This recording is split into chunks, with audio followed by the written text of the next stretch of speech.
విగ్రహములను మా దైవములుగా ఎంచము. మొదటి పట్టణము హోషియా గ్రంథము 14వ అధ్యాయము 1వ వచనం నుంచి 9వ వచనం వరకు. మొదటి పట్టణము హోషేయ గ్రంథము 14వ అధ్యాయము 1వ వచనం నుంచి 9వ వచనం వరకు. ప్రభువు ఇట్లా అనుచున్నాడు, ఇజ్రాయేలులారా, మీరు మీ దేవుడైన ప్రభువు చెంతకు మరలి రండు. మీ పాపమై మీ పతనమునకు కారణమైనది. మీరు ప్రభువు చెంతకు మరలి వచ్చి ఈ ప్రార్థనని మీ బలిగా సమర్పింపుడు. ప్రభు, మా పాపములను మన్నింపుము, మా మనవిని అంగీకరింపుము. మేము నిన్ను స్తుతింతుము. అసీరియా మమ్ము రక్షింపజాలదు, యుద్ధాశ్వములు మమ్ము కాపాడలేవు. ఇక మీదట విగ్రహములను మా దైవములుగా నెంచము. దిక్కులేని వానికి జాలి చూపు వాడవు నీవే. ప్రభువు ఇట్లా అనుచున్నాడు, నేను నా ప్రజల ద్రోహబుద్ధిని కుదుర్తును, నిండు మనసుతో వారిని ప్రేమింతును. వారిపైన ఈగో కోపింపను. ఎండిన నేలపై కురియు మంచు వలె నేను ఇజ్రాయేలును ఆదరింతును. వారు పువ్వుల వలె వికసింతురు, లెబానోను చెట్ల వలె దృఢముగా వెదురునుదురు. వారికి కొత్త చిగుళ్ళు పుట్టగా ఒలీవు చెట్ల వలె సుందరముగా అలలారుదురు. లెబానోను దేవదారు వలె పరిమళమును వెదజల్లుదురు. ఆ జనులు మరలా నీడను బ్రతుకుదురు, పొలములలో పంటలు పండించుకొందురు. వారు ద్రాక్ష తోట వలె ఫలింతురు, లెబానోను ద్రాక్షారసము వలె ఖ్యాతి తెచ్చుకుందురు. ఎఫ్రాయిము మరలా విగ్రహాల జోలికి పోరు. నేను వారి మనవును ఆలకించి వారిని కరుణింతును.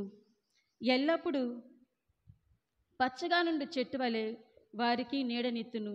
వారు నా నుండి దీవెనలు బడయుదురు. జ్ఞానము గల వారందలి విషయములను గ్రహింతురుగాక. వివేకము గలవారు ఈ సంగతులు నర్థము చేసుకుందురుగాక. ప్రభువు మార్గములు తిన్నవి సజ్జనులు వాని వెంట నడుతురు, కానీ దుష్టులు వాని నుండి వైదొలిగి కాలు చారి పడిపోదురు. ఇది ప్రభు వాక్కు. సర్వేశ్వరునికి వందనములు. పునీత మార్కు రాసిన సువార్త 12వ అధ్యాయము 28 నుండి 34వ వచనం వరకు. ఆ దినములలో యేసు బోధనను ఆలకించిన ధర్మశాస్త్ర బోధకులలో ఒకడు యేసును సమీపించి, ఆజ్ఞలన్నింటిలో ప్రధానమైనది ఏది అని ప్రశ్నించెను. అందుకు యేసు, ఇజ్రాయేలులారా వినుడు, మన దేవుడైన ప్రభువు ఏకైక ప్రభువు. నీ దేవుడైన ప్రభువును నీ పూర్ణ హృదయముతోనూ, పూర్ణ ఆత్మతోనూ, పూర్ణ మనస్సుతోనూ, పూర్ణ శక్తితోనూ ప్రేమింపవలెను. ఇది ప్రధానమైన ఆజ్ఞ. నిన్ను నీవు ప్రేమించుకున్నట్లు నీ పొరుగు వారిని ప్రేమింపుము. ఇది 2వ ఆజ్ఞ. వీనిని మించిన ఆజ్ఞ మరి ఒకటి లేదు అని సమాధానమిచ్చెను. అప్పుడు అతడు, బోధకుడా, నీవు యథార్థమును చెప్పితివి. దేవుడు ఒక్కడే, ఆయన తప్ప మరి ఒకడు లేడు. ఆయనను పూర్ణ హృదయముతోనూ, పూర్ణ మనస్సుతోనూ, పూర్ణ శక్తితోనూ ప్రేమించుటయు, తనను తాను ప్రేమించుకున్నట్లు తన పొరుగు వారిని తాను ప్రేమించుటయు సమస్త హోమముల కంటే, సమస్త బలుల కంటే ఘనమైనది అని పలికెను. చక్కగా సమాధానమిచ్చిన ఆ ధర్మశాస్త్ర బోధకునితో యేసు, దేవుని రాజ్యమునకు నీవు దూరముగా లేవు అనెను. అటు తరువాత ఆయనను ఎవరునూ ఏమియును అడుగుటకు సాహసింపలేదు. ఇది క్రీస్తు సువిశేషము. క్రీస్తువా మీకు స్తుతి కలుగును గాక.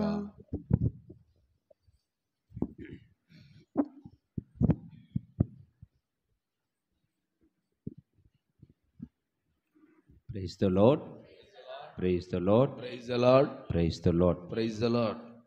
ప్రియమైన సహోదరి సహోదరులారా, ఇది పరీక్షల కాలం. విద్యార్థులందరూ, చదువుకునే వాళ్ళందరూ కూడా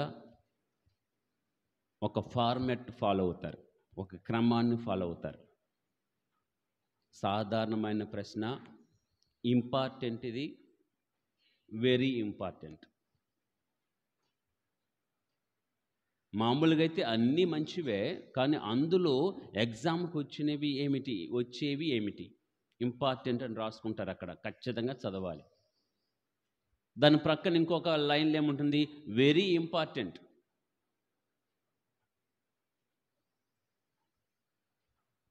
దాని ప్రక్కన ఏముంటుంది? Very important. దీనినైతే అస్సలు మిస్ కాకూడదు. సాధారణము చదివితే పర్వాలేదు, ఇంపార్టెంట్, వెరీ ఇంపార్టెంట్. ప్రియమైన సహోదరి సహోదరులారా, దాదాపుగా పరీక్షలు రాసే వాళ్ళందరూ కూడా ఇదే ఫార్మేట్లో రాసి ఉంటాం. ఈ ధర్మశాస్త్ర బోధకుడు కూడా ఈరోజు చిన్న సందేహం.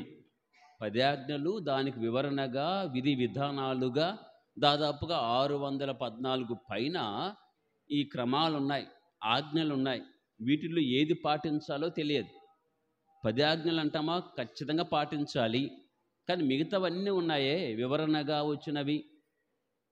మోషే గారు ప్రతి బలి గురించి మాట్లాడిన ఆజ్ఞలు, విధి విధానాలు, ఇవి పాటించాలా లేదా?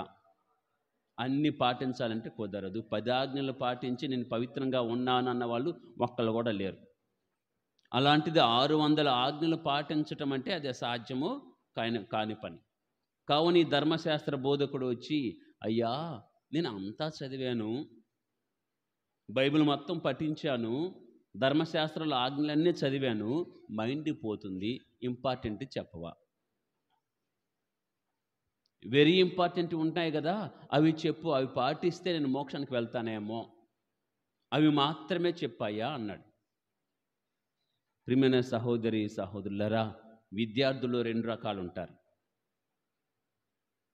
ఒకటి మార్కుల కోసం చదివేవాళ్ళు, రెండవది జ్ఞానం కోసము చదివేవాళ్ళు. మార్కుల కోసం అయితే ఖచ్చితంగా పరీక్షలకు వచ్చేదే కావాలంతే, వాడు పాస్ అవ్వటం ముఖ్యం, మార్కులే ముఖ్యం. లోపల సబ్జెక్ట్ ఏముందో అనవసరం. అమ్మ నాన్న చూసేది కూడా అదే. ఇప్పుడు అమ్మ నాన్న మా వాడికి ఎంత వచ్చిందా, ఎంత అర్థమైందా, ఎంత తెలివి పెరిగిందా, దాన్ని ప్రశ్న లేనే లేదు. ఎన్ని మార్కులు వచ్చాయి, నీకంటే ఎక్కువ ఎవరు, తక్కువ ఎవరు, ఆ అబ్బాయికి వచ్చినాయా, ఈ అమ్మాయికి వచ్చినాయివా? ఈ పిల్లకి 30 వచ్చినా పర్వాలేదు, ఫెయిల్ అయిపోయినా పర్వాలేదు, పక్కింటి అమ్మాయికి తోటి అమ్మాయికి 29 రావాలి అంతే. అలా ఉంది పరిస్థితి. మార్కుల కోసం చదివేవాళ్ళు, జ్ఞానం కోసం చదివేవాళ్ళు.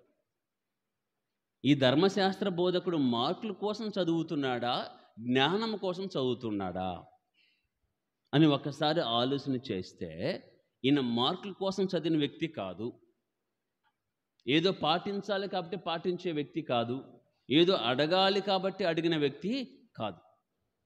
ఒకవేళ నిజంగా మార్కుల కోసమే అనుకుంటే, ఆయన తెలివితేటలు ప్రదర్శించుకుందాము అనుకుంటే, ఖచ్చితంగా మారు మాట మాట్లాడకుండా ఇవన్నీ నేను పాటిస్తున్నాను, సంతోషం, వెళ్ళిపోతాను అనేవాడు. కానీ వెంటనే ప్రభువు చెప్పిన దానికే సమాధానం ఇస్తున్నాడు. బోధకుడా, నువ్వు నిజముగా యథార్థము చెప్పితివే. ఈ 10 ఆజ్ఞలు 600 ఆజ్ఞలు విధి విధానాలు కాదు, ముఖ్యమైనది ఏమిటి? జ్ఞానం. ఏమిటది? నీ దేవుణ్ణి పూర్ణ మనస్సుతో, ఆత్మతో, శక్తితో, బలముతో ఆరాధించు, నీ వలె నీ పొరుగు వారిని కూడా ప్రేమించు అని చెప్పావు. చూసావా? ఇది వండర్ఫుల్, ఇది నిజమైనది అంటే ప్రభు మెచ్చుకుంటున్నాడు. షహబాష్, నువ్వు మార్కుల కోసం చదివిన బిడ్డవ కాదు, జ్ఞానము కోసము. ప్రియమైన సహోదరి సహోదరులరా, ప్రేమిస్తే, ఇష్టపడితే చదివే రీతి వేరుగా ఉంటుంది, ప్రేమిస్తే ఆలకించే రీతిగా ఉంటుంది, నీ మంచి కోసం అనుకుంటే పాటించే విధానం కూడా వేరుగా ఉంటుంది. అందుకే వాక్యమును సెలవిస్తాడు యేసు ప్రభు. ఒకసారి చదవండి, యోహాను సువార్త 14వ అధ్యాయం 15వ వచనం. యోహాను 14:15.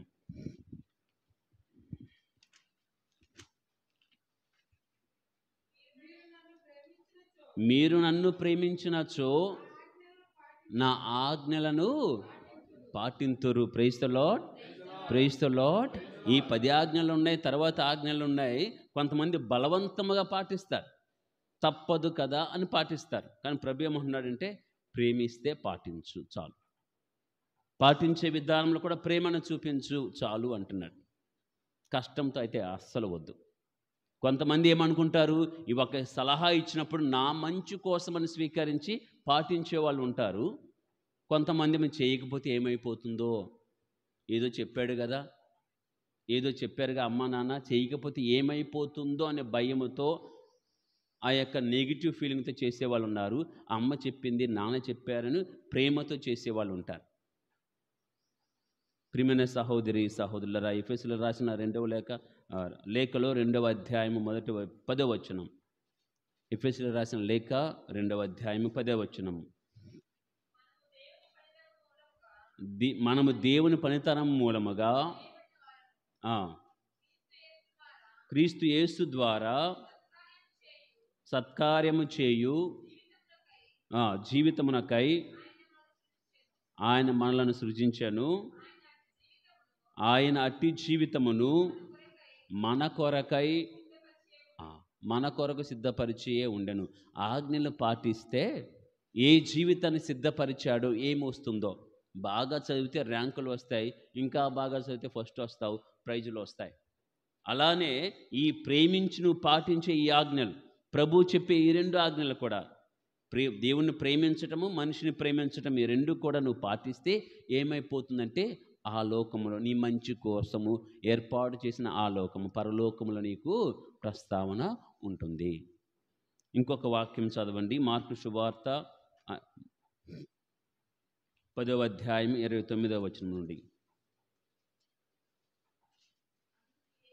అందుకు యేసు, అది వాస్తవమే,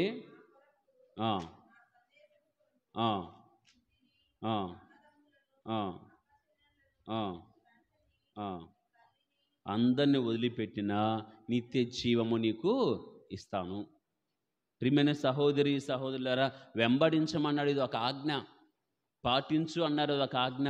విధేయించు అన్నారు, ఇది ఒక ఆజ్ఞ. ఇవన్నీ పాటిస్తే ఏమొస్తాయంటే నిత్య జీవము వస్తుంది. ప్రియమైన సహోదరి సహోదరులారా, మొదటిది మార్కుల కోసం చదివే విద్యార్థిగా ఉండకూడదు, జ్ఞానం కోసం చదివేవారుగా ఉండాలి. అలాగే బైబిల్ చదవటం కానీ పాటించటం కానీ భయముతో అయితే చేయకూడదు, ప్రేమతో చేయాలి. చదివినా పాటించినా 10 ఆజ్ఞలను ప్రేమతోనే పాటించాలి. ఎందుకు ప్రేమతో అంటే, రెండవది నీ మంచి కోసమే చెప్తారు ఎవరైనా సలహాలు. అమ్మైనా నాన్నైనా దేవుడైనా నీ మంచి కోరే ఆజ్ఞలు ఇస్తారు, నీ మంచి కోరే సలహాలు ఇస్తారు. నీ మంచి కోసమని పాటించు, అంతేగాని చేయకపోతే ఏదో అవుతుందని మాత్రము పాటించవద్దు. మూడవది, పాటిస్తే ఏమొస్తుందో తెలుసుకొని పాటించు. 10 ఆజ్ఞలైనా సలహాలైనా పాటిస్తే ఏమొస్తుంది? అమ్మ నాన్న చెప్పిన రీతిగా పాటిస్తే మంచి భవిష్యత్తు ఉంటుంది. దేవుడు చెప్పిన రీతిగా 10 ఆజ్ఞలు పాటించగలిగితే నీకు పరలోక జీవితము ఉంటుంది. కాబట్టి మంచిని ఎరిగి మంచి కోసమే ప్రభు మనకు సలహాలు ఇస్తూ ఉన్నారు, ఆజ్ఞలు ఇచ్చారని గ్రహించి నిత్య జీవం పొందుటకు ఈ ఆజ్ఞలన్నీ కూడా ప్రేమతో పాటించుటకు ప్రయత్నం చేద్దాం. దేవుడు మనకు సహాయం చేయనుగాక.